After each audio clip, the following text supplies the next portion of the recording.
Hi எல்லாருக்கும். நான் வந்து கெவிரு வந்து கழுகிட்டுருக்கேன். இது பார்த்திங்கன்னா நான் டிபார்ட்மெண்ட் ஸ்டோர்லேருந்து வாங்கியிருந்தேன். இந்த கெவிரு கேப்பெல்லாம் சொல்லுவாங்க.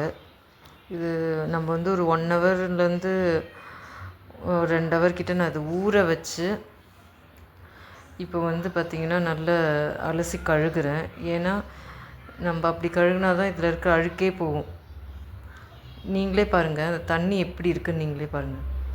ஒரு மாதிரி எப்படி இருக்குது பாருங்கள் தண்ணி. இது சில டைம் நான் வாங்கும்போது இது மாதிரி கழுவும்போது பார்த்திங்கன்னா இந்த காவா தண்ணி மாதிரி இருக்கும், கருப்பாக இருக்கும் சிலது. இது எவ்வளோ பரவாயில்லன்னு தோணுது. இது வந்துட்டு காய வச்சு புடைச்சா வந்து சரியாகும்னு சொல்லுவாங்க சில பேர். அப்படிலாம் கிடையவே கிடையாது. நான் காய வச்சு புடைச்சி அப்புறம் என் ஃப்ரெண்டு சொல்லிட்டு நான் தண்ணியில் போட்டு நான் வந்து ஒரு வாட்டி வச்சு பார்த்தேன். அப்போவும் வந்து அழுக்கு இருக்க தான் செய்யுது. ஏன்னா அந்த கெவுரில் வந்து நல்லா அந்த அழுக்கெல்லாம் ஒட்டிகிட்ருக்கு. அது புடைச்சலாம்லாம் போக மாட்டேங்குது. இது மாதிரி ஊற வச்சு கழுவுனா தான். இது வந்து என்னுடைய குழந்தைக்கு நான் வந்து கொடுத்துட்ருக்கேன்.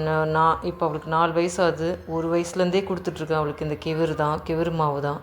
ஸோ இது நான் என்ன பண்ணுவேன், நல்லா ஒரு 10 வாட்டி கழுகி அப்படியே தண்ணி வந்து வெள்ளை கலராக ஆற வரைக்கும் கழுகுனதுக்கப்புறமா உங்களுக்கு வந்து நல்லா வந்து நம்ம வந்து கல் அரிக்கணும். கல் அரித்து கொஞ்சம் அப்படியே தண்ணியில் போட்டு கல் அரித்து எடுத்து போட்டு அதை கல் இல்லாமல், ஏன்னா இதில் இதே கலரில் குட்டி குட்டி கல் வேறு இருக்கும் லாஸ்ட்டில் நீங்கள் பார்த்தீங்கன்னா. அதை எடுத்து நம்ம வந்து கல் அரித்து போட்டு அதுக்கப்புறமா அதை வந்து நம்ம என்ன பண்ணோம், இந்த தண்ணியெல்லாம் வந்து வடிகட்டிட்டு அதுக்கப்புறமா தான் வந்து நான் வந்து காய வைப்பேன். 2 நாள் காய வச்சு அதுக்கப்புறமா தான் நான் வந்து அரைப்பேன். இவ்வளோ டஸ்ட் இருக்குது பாருங்கள். இது வந்து நம்ம குழந்தைங்களுக்கோ பெரியவங்களுக்கோ கொடுக்கும்போது இது எல்லாமே அவங்க வயிற்றுக்குள்ளே தான் போகும். நிறைய பேர் இன்ஸ்டண்ட்டாக பண்ணுறாங்க. ஆனால் சில பேர்லாம் நல்லா க்ளீனாக பண்ணுறாங்க. சில பேரில் பல பேர் நல்லா க்ளீனாக பண்ணுறாங்க. சில பேர்லாம் வந்து இப்படி பண்ணுறாங்களா என்னன்னு நமக்கு தெரியல. ஸோ பாருங்கள், இது தெரியணுன்றதுக்காக தான் நான் மெயினாக இது போட்டேனே. கலர் பாருங்கள் நீங்களே எப்படி இருக்குன்னு சொல்லிட்டு. ஸோ இது வந்து இப்போ இந்த நீங்கள் வெளியே உங்களுக்கு காய வைக்கிறதுக்கு வசதி இல்லைன்னா கூட வீட்டுக்குள்ளேயே நல்ல ஒரு காட்டன் வேஷ்டிலேயோ இல்லை துணியிலையோ இல்லை சாரீலேயோ போட்டு டேபிள் மேலே இல்லை கீழே போட்டு ஃபேனை போட்டு ஒரு 2 நாள் நீங்கள் வந்து காய வச்சாலே உங்களுக்கு வந்து நல்ல அது வந்து காஞ்சிரும். அதுக்கப்புறம் வந்து பெரிய கடாயில் கொஞ்சம் கொஞ்சமாக வறுத்து லைட்டாக சூடுபட கொஞ்சம் வறுத்து அதுக்கப்புறம் நீங்கள் அரைச்சா இனி நல்லாயிருக்கும். ஸோ அதனால் வந்துட்டு குழந்தைங்களுக்கு பெரியவங்களுக்குலாம் கொடுக்குறோன்றதுனால அது கொஞ்சம் க்ளீனாக இருக்கணும். அதுக்காக தான் சொல்கிறேன்.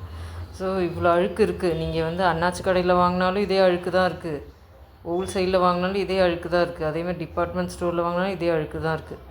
ஸோ இப்போ பாருங்கள், நான் எல்லாம் க்ளீன் பண்ணி கிட்டத்தட்ட 10 பேரும் வாஷ் பண்ணதுக்கப்புறம் இப்போ பாருங்கள் தண்ணி எப்படி இருக்குன்னு வெள்ளை கலரில் இருக்குது. ஸோ இந்த தண்ணி வந்து வெள்ளை கலர் ஆற வரைக்கும் நீங்கள் வந்துட்டு நல்லா வாஷ் பண்ணணும். அதுக்கப்புறமா தான் நீங்கள் வந்து என்ன சொல்கிறது, இதை வந்து கல் அரித்து அதுக்கப்புறம் வடிகட்டி இதை வந்து காய விடணும். ஸோ அப்படி தான் பண்ணால் தான் இதில் இருக்கிற அந்த டஸ்ட்டு வந்து நம்ம வயிற்றுக்குள்ளே தான் அது போய் நம்ம வயிறை தான் வந்து ப்ராப்ளம் செய்யும். ஸோ இதேமாதிரி பண்ணுங்கள். தேங்க்யூ.